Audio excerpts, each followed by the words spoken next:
spoken about complete streets, about transit. I think it's important that those are included in any new infrastructure package. Importance of freight movement that Mr. Lowenthal was just talking about, I think that's also very, very critical to do. I want to ask a question about something that I don't think anyone has yet asked about in this at this hearing about vehicle infrastructure, or V2I technology, and getting that into our infrastructure. So not only V2V, that's vehicle to vehicle, but V2I technology is vital for maximizing the benefits of autonomous and connected vehicles.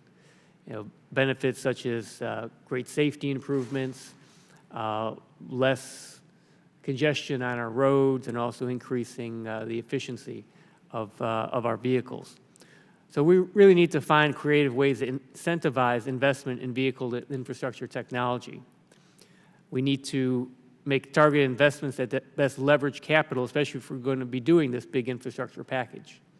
Now, the FAST Act ensured that V2I infrastructure would remain eligible for funding, but we also need to consider dig once policies that promote the installation of advanced systems that enable V2I during routine construction and maintenance projects, so we're not going back and doing it all over again. I've asked witnesses at previous hearings about the state and local investments in this technology, and some have said that they've been hesitant to make investments because of the lack of both industry standards and federal guidance. In January, FHWA released new V2I guidance document that can help transportation agencies understand the regional impacts of V2I deployment, prepare for emerging V2I and V2V technologies, and leverage federal aid funds to deploy them. So after a long lead up, I'd just like to ask Mr. Patterson, Mr. Reed, if you could discuss your experience with V2I technology and whether or not there's sufficient federal guidance to promote investment and what more can be done so we make sure that we do prepare the infrastructure for this. So, Mr. Patterson, you want to start? Thank you, Congressman. I think from an overall perspective, and given the advances in technology, it's been good that the states have taken a slow, methodical approach to integrating V2I into the system. When you look at technology doubles every year, and you look back 5 years ago when we really got into the discussion about V2I, it's changed. The guidance that came out is very helpful. We have several of our members who are very involved in leading the technology. I can tell you in Oklahoma, we are still learning. We're not as far advanced as some other states are in the discussion, but it is something we are beginning to understand and embrace. And it was that guidance, and it is the support of AASHTO members that gets us to that point. And Mayor Reed, do you have anything to add? Congressman, we are developing a smart corridor along North Avenue near Georgia Tech and by the Coca-Cola Company that will be really testing all of these technologies at once. So much like my colleague, we're at the very early stages of it.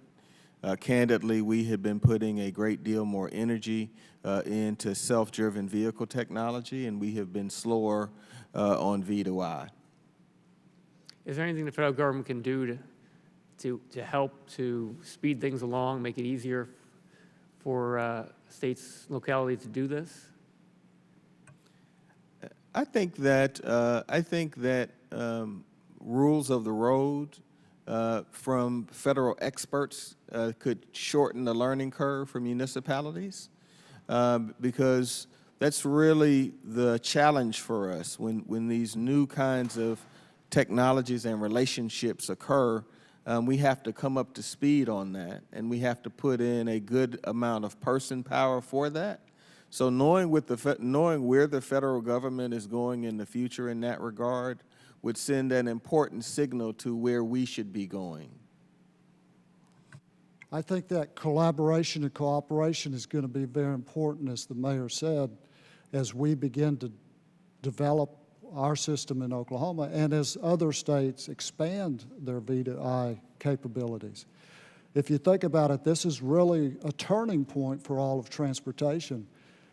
It's almost as extensive as going from the horse and buggy to the Model T. So it is something that we're very interested in, and our customers, the public, is going to demand that kind of reaction from us. Thank you. Yield back. Any other further questions? Seeing none, I'd like to obviously thank our witnesses for your testimony today, because your contribution to today's discussion, it's obviously been very informative and very helpful.